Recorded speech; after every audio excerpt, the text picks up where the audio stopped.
El buscador es lo buscado, por Ramesh Balsekar. Maharaj habla de sí mismo. Esta fue una de esas tardes en que solo estaban presentes unos cuantos de los visitantes regulares. Maharaj se sentó en el sitio que acostumbraba, inmóvil como una estatua. Había una atmósfera de extraordinaria paz en el pequeño cuarto. Nos sentamos con los ojos cerrados y entramos de inmediato en un estado de armonía con Maharaj. Y el tiempo, por así decirlo, se detuvo. De pronto escuchamos hablar a Maharaj muy quedo. Me pregunto qué imagen tienen de mí los visitantes. Me pregunto si ellos se dan cuenta, si captan en verdad que mi estado no es, en lo fundamental, distinto del suyo. Todo lo que soy, todo lo que siempre he sido y seré, es lo que era antes de nacer. No siendo un cuerpo, ¿cómo podría haber nacido? Y siendo la conciencia pura misma, ¿cómo podría ser consciente de la conciencia? No soy ninguna cosa, ni sé de ninguna otra de la que sea consciente. En tanto noumeno, no soy consciente de la conciencia. Como fenómeno, soy movimiento, un aspecto tan solo de mi potencial como noumeno, que se manifiesta en un nivel impersonal, de manera espontánea e inintencionada. Soy en consecuencia la visión, el acto mismo de escuchar, la percepción, el acto de conocer, la acción misma de todo lo que es visto, escuchado, percibido, conocido y hecho. El yo que percibe la objetivación de este aquí y ahora. Incognoscible en tanto noumeno, en términos absolutos, como fenómeno, en términos relativos, me vuelvo un objeto de conocimiento. El noumeno, yo, es lo que queda cuando son negados por completo todos los fenómenos yo. Yo soy esto aquí, ahora, ausencia total de fenómenos. ¿Cómo puedo entonces yo, el noumeno, ser aprehendido, experimentado, conocido? Cuando me manifiesto lo hago como sensibilidad, con una extensión conceptual en el espacio y una duración en el tiempo. No puede haber experiencia alguna si no es a partir de la dualidad, de la dicotomía sujeto-objeto, a través del discernimiento y el juicio, con base en opuestos interrelacionados como son la alegría y el dolor. Cuando la mente se encuentra en completa calma, vacía, cuando se suspende la conceptualización del espacio-tiempo, entonces soy todo lo que ustedes son. Unidad, plenitud, santidad, humildad, amor. Esta es la verdad. Todo lo demás es basura. Así de simple es. Y me pregunto, ¿cuántos comprenden lo que estoy diciendo? Dejen de conceptualizar y ustedes serán yo, no un yo personal, ni ningún otro. Una experiencia personal. No es extraño que Maharaj, en el curso de una sesión, elija a alguno de los visitantes asiduos y le pregunte cuál ha sido su reacción personal al escuchar sus pláticas. En tales ocasiones puede suceder que Maharaj pregunte: específicamente, ¿qué es lo que has concluido de mis pláticas que se haya quedado enclavado en tu mente? O bien puede decir, después de haber escuchado lo que tengo que decir, ¿A qué conclusión segura has llegado con respecto a tu verdadera identidad? He podido darme cuenta de que todo lo que Maharaj dice es siempre espontáneo y de que es inútil, por lo tanto, tratar de imaginar las razones específicas por las que hace tales preguntas a ciertas personas. La reacción inmediata a este cuestionamiento por parte de Maharaj es, naturalmente, el desconcierto. Sin embargo, lo cual es comprensible, también suele ser una confesión en el sentido de que a la escucha de sus palabras, Shravana no siguió una meditación personal adecuada sobre ellas mañana y, mucho menos, una cosa con la que se logre una convicción nididhyasana, que es el único procedimiento cuyo seguimiento progresivo recomienda Maharaj, siempre que algún devoto insiste en que le recomiende alguna acción. En una de estas ocasiones, Maharaj se dirigió a uno de los visitantes regulares y le dijo: «Eres un hombre culto y has estado asistiendo a mis pláticas ya por bastante tiempo con gran paciencia, intensidad y profunda concentración. Dime, en pocas palabras, ¿cuál consideras tú que es la esencia de lo que he estado tratando de comunicar?» Maharaj parecía particularmente interesado en la respuesta, pues la esperó con paciencia durante un buen rato. El devoto en cuestión hizo un esfuerzo evidente para dar una respuesta, pero por una u otra razón no podía ofrecer una exégesis clara. En el tiempo que duró esta pausa, tan extraordinariamente calmo y silencioso, de forma espontánea, apareció en mi mente una respuesta. El despertar no puede darse en tanto persista la idea de que uno es alguien que busca. Cuando terminó la sesión y los visitantes se habían ido, solo permanecimos con Maharaj, mi amigo Mulyarpatan y yo. Le mencioné entonces a Maharaj que había venido a mi mente una respuesta clara a su pregunta mientras aguardábamos la contestación del devoto, pero que no me había parecido apropiado decirlo durante la sesión. Interrogado por Maharaj, le dije cuál era esa respuesta. Él me pidió que la repitiera, y así lo hice, con más calma y claridad.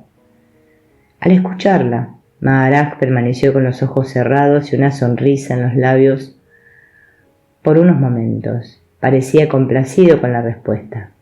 Le preguntó entonces a Mulyarpatan si tenía algo que decir con respecto a mi respuesta, a lo que Mulyarpatan respondió que no tenía ningún comentario que hacer y allí se dejó la cuestión. Me pareció una lástima, pues de haber habido algún comentario por parte de mi amigo, casi con toda seguridad Maharaj nos habría obsequiado por lo menos una breve disertación sobre el tema. Hubo otra ocasión de particular importancia para mí en lo personal. Mientras realizaba la traducción en cierta sesión, fui repentinamente interrumpido por Maharaj. Debo mencionar aquí que algunos días mi traducción parecía tener mucha más fluidez, más espontaneidad que otros días, y esta fue una de estas ocasiones. Mientras hablaba, tal vez con los ojos cerrados, no me percaté de la interrupción de Maharaj hasta el momento en que mi vecino me golpeó con firmeza en la rodilla, y entonces me di cuenta de que Maharaj me estaba pidiendo que repitiera lo que acababa de decir. Me tomó unos momentos recordar lo que había dicho, y en ese instante me sentí curiosamente transformado en un testigo distante y casi desinteresado, fuera de contexto, con respecto al diálogo que tenía lugar entre Maharaj y yo. Cuando, después de un rato, retomé el marco de referencia pertinente, encontré a Maharaj reclinado en su asiento, con una sonrisa de agrado en los labios, en tanto los visitantes parecían boquiabiertos, viéndome desconcertados. La sesión pasó entonces a su conclusión normal, y de ahí en adelante mi traducción me pareció un tanto mecánica. Sentí que durante una sesión había ocurrido algo extraño. Desafortunadamente, Mullar Patam no estuvo ese día y no pude consultárselo. Por eso tomé prestada una grabación de esta plática, pero la grabación era muy mala y las preguntas y respuestas se perdían entre los ruidos del exterior. Con todo y eso, la cinta me fue útil, pues al estar meditando, mientras la cinta corría, apareció de nuevo en mi memoria de manera repentina lo que ocurrió en la sesión. No me extraña que los visitantes parecieran haber sido sacados de sus casillas. Yo había estado dialogando con Maharaj y hablándole en términos de completa igualdad, lo cual no habría podido suceder si hubiera estado verdaderamente consciente de lo que estaba diciendo. No fueron las palabras, sino el tono de firme convicción lo que debe de haber sorprendido a los visitantes, asombro que yo mismo experimenté al escuchar la cinta. Solo pude conseguir una cierta tranquilidad y consuelo del hecho de que al final del diálogo Maharaj parecía por completo feliz y complacido, podría decirse incluso satisfecho. El diálogo entre Maharaj y yo se desarrolló en las siguientes líneas. Maharaj, ¿podrías repetir lo que acabas de decir? Respuesta, dije, soy la conciencia en la que el mundo aparece. Por consiguiente, todas y cada una de las cosas que constituyen el mundo manifestado no pueden en modo alguno ser algo distinto de lo que yo soy. ¿Cómo es posible que seas todo? Maharaj dijo, ¿cómo es posible que no lo sea? Todo aquello que la sombra es, no puede en modo alguno ser algo más de lo que la sustancia es. Lo reflejado, como imagen, ¿cómo podría ser algo más o menos de aquel que refleja? ¿Cuál es tu identidad entonces? No puedo ser una cosa, tan solo puedo ser todo. ¿Qué tipo de existencia es la tuya en el mundo entonces? ¿En qué forma existes? Maharaj, como yo, ¿acaso me es posible existir con una forma? Y sin embargo, en términos absolutos, siempre estoy presente y en términos relativos, existo como la conciencia, en la cual se refleja toda manifestación. La existencia solo puede ser objetiva, relativa, y yo, por lo tanto, no puedo tener una existencia personal. La existencia incluye la no existencia, aparición y desaparición, temporalidad. En cambio, yo siempre estoy presente. Mi presencia absoluta, en tanto intemporalidad, es mi ausencia relativa en el mundo finito. No, Maharaj, no hay en ello egoísmo alguno. Claro está, solo puede apercibirse cuando el ego se derrumba. Y cualquier persona puede decirlo, solo que entonces no hay alguien que pueda decirlo. Lo único que hay es apercepción. La conversación prosiguió entonces y continué traduciendo las preguntas de los visitantes y las respuestas de Maharaj hasta el final de la sesión. Más tarde, medité largamente sobre la cuestión de la esclavitud y la liberación que Maharaj expuso y traté de determinar con claridad sus implicaciones para mí en mi vida diaria. Hice una recapitulación de las ideas de las que me había empapado. Me puse, por así decirlo, a rumiarlas, expresión que, por cierto, Maharaj emplea con no poca frecuencia. Cuando la conciencia impersonal se personaliza a partir de su identificación con el objeto sensible que se concibe como yo, el efecto es que el yo, el sujeto, en esencia se transforma en un objeto. Es esta objetivación de la subjetividad pura que limita el potencial infinito, esta falsa identidad, lo que puede llamarse esclavitud. Es de esta identificación como entidad, de la que se busca liberarse. La liberación no puede ser, por lo tanto, otra cosa que la apercepción o comprensión inmediata de lo falso como falso. La visión de la falsedad de la autoidentificación. Liberación es percatarse de que es sólo la conciencia la que intenta hallar la fuente no manifestada de la manifestación y no la halla, pues el buscador mismo es lo buscado. Comprendiendo esto a fondo, ¿qué implicaciones tiene para mí en relación a la vida cotidiana? Mi idea básica ahora es que no puede existir en ningún momento una entidad individual como tal, con voluntad independiente, para actuar. ¿Cómo puedo yo entonces albergar propósitos para el futuro? Y si dejo de tener intenciones, ¿cómo puede haber conflictos psicológicos? En ausencia de intenciones no puede haber ninguna base psicológica para involucrarse en el karma.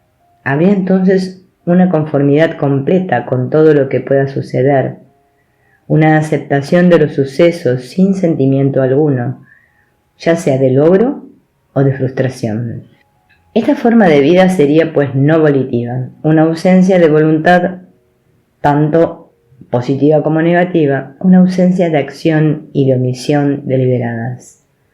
Un transcurrir por el tiempo de vida que me ha sido asignado, sin deseo de nada ni rechazo alguno, de tal modo que esta vida, esta duración de la conciencia, que ha caído sobre mi verdadero estado original como un eclipse, desaparezca a su debido tiempo, abriéndome a mi presencia absoluta. ¿Qué más podría uno, alguien conceptual, querer?